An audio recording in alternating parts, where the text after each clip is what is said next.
Assalamualaikum warahmatullahi wabarakatuh. Bertemu lagi di channel Aryadin. Kali ini saya akan membagikan pembahasan tryout mini yang ketiga, yaitu bagian kompetensi manajerial dan sosiokultural. Sebelum kita lanjutkan ke pembahasan, bagi Anda yang baru mampir di channel kami, jangan lupa untuk subscribe dan tekan loncengnya. Untuk apa? Untuk mengetahui update soal-soal dari saya lagi. Dan bagi yang ingin mengerjakan TO mini ini, link kuisnya ada di deskripsi video ini. Soal nomor 11. Dalam suatu tim ada teman yang tidak aktif karena dilarang suami atau istri sehingga kerja tim menjadi tidak lancar. Sebagai satu pengurus kelompok, maka saya jawaban yang paling tinggi poinnya atau 5, yaitu yang C, mempertanyakan kesanggupan yang telah dijanjikan dulu. Poin 5 ada di jawaban C, mempertanyakan kesanggupan yang telah dijanjikan dulu. Ini merupakan salah satu bentuk tanggung jawab dalam mengemban tugas yang diberikan. Kalau untuk yang A, berpikir bahwa teman tersebut menjengkelkan, ini kan hanya suuzon saja. Yang B, berpikir hal itu di luar perhitungan saya. Tidak seperti itu, karena kan semua ada resikonya. Mencoba mengerti kondisinya. Kalau 1-2 kali mungkin tidak apa-apa, tidak aktif. Tapi kalau terus-terusan kan juga mempengaruhi kerja kelompok juga. Menyesal telah memilih teman tersebut. Kalau menyesal, nah semua kan sudah terjadi. Jadi yang paling tepat adalah yang C, mempertanyakan kesanggupan yang telah dijanjikan dulu. Soal nomor 12, untuk mencapai tujuan kelompok yang telah ditetapkan saya, yaitu yang B, mengajak orang lain bersama-sama untuk bekerja dengan baik. Poin 5 di jawaban B, hal ini sesuai dengan kompetensi kerjasama dan dapat mengelola perubahan agar hasil kerja menjadi lebih baik lagi. Jadi kalau yang A, tidak mempermasalahkan apa orang lain mau bekerja dengan baik atau tidak. Nah, kalau suatu kelompok kalau tidak mempermasalahkan, ya kelompoknya tidak maju. Yang C, mendorong orang lain bekerja dengan baik jika diperlukan. Kan hanya jika diperlukan, padahal namanya kerja itu ya harus tuntutan, tidak hanya waktu diperlukan saja. Yang D, menstimulasi orang lain untuk mau bekerja dengan baik. Nah, ini menstimulasinya bagaimana? Mau bekerja dengan baik lah. Kan lebih tepatnya mengajak orang lain bersama-sama. Jadi tidak hanya mengajak, tidak hanya menyuruh, tapi juga bersama-sama kita. Yang E, mendorong orang lain untuk bekerja dengan baik jika situasi memungkinkan. Nah, kalau tidak memungkinkan berarti tidak didorong. Ini kan tidak tepat. Jadi yang tepat adalah yang B, mengajak orang lain bersama-sama untuk bekerja dengan baik. Soal nomor 13, seorang teman kelompok saya sering sakit sehingga tidak aktif dalam kegiatan kelompok. Saya akan, yaitu yang B, memberi tugas yang dia mampu kerjakan. Poin 5 di jawaban B, jawaban B termasuk dalam kompetensi kerjasama dalam kelompok. Untuk yang A, meminta ia mengundurkan diri dari kelompok, ini bukan solusi juga. Yang C, tetap memberinya tugas sebagaimana yang lain. Kalau seperti itu nanti konsekuensinya atau resikonya kan tugas kelompoknya akan tersendat juga. Membantu menyelesaikan tugasnya. Nah, padahal setiap orang punya tugasnya sendiri-sendiri. Nah, kan sama artinya dengan memberi tugas saja yang mampu dia kerjakan. Menunda memberi sampai dia mampu. Kalau menunda berarti kan beban anggota kelompok lain juga akan bertambah. Soal nomor 14.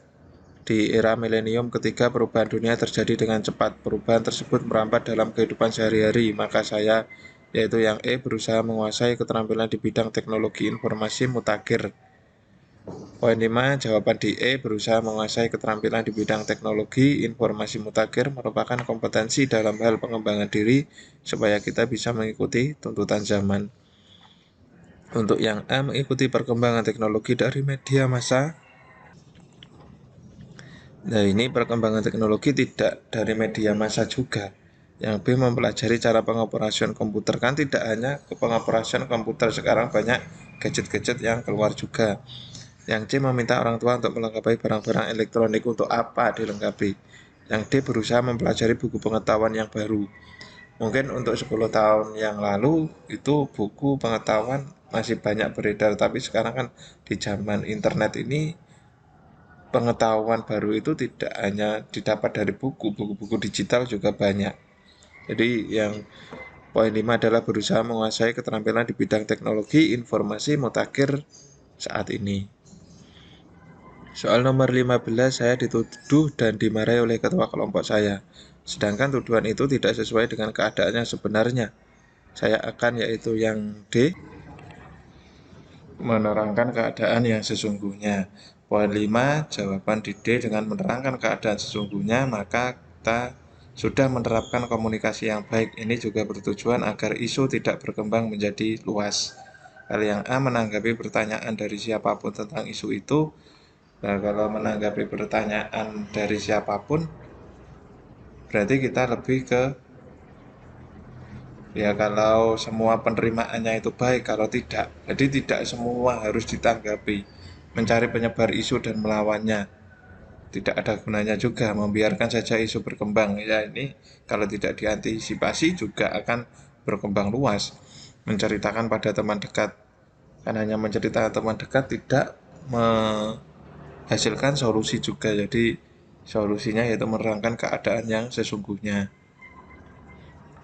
Soal nomor 16, salah satu indikator perilaku mendayagunakan perbedaan secara konstruktif dan kreatif untuk meningkatkan efektivitas organisasi adalah yaitu yang A, mampu membuat program yang mengakomodasi perbedaan latar belakang, agama atau kepercayaan, suku, gender, sosial, ekonomi, preferensi politik.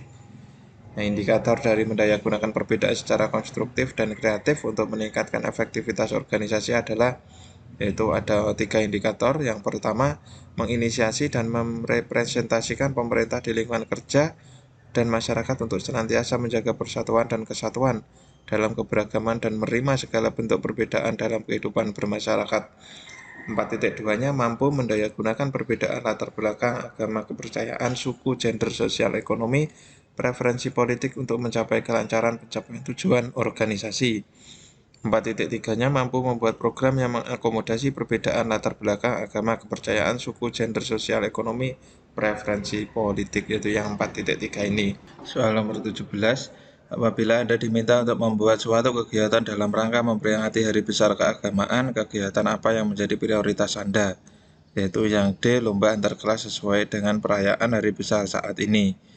Jawaban yang paling tepat adalah lomba antar kelas, jadi peserta didik langsung praktek dan mengetahui makna dari perayaan hari besar tersebut.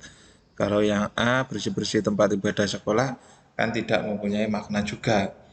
Memberikan sumbangan dana untuk masyarakat sekitar yang tidak mampu, ini sebenarnya tujuannya baik, tetapi kan tidak menunjukkan hari besar. Kan ini intinya memperingati hari besar keagamaan.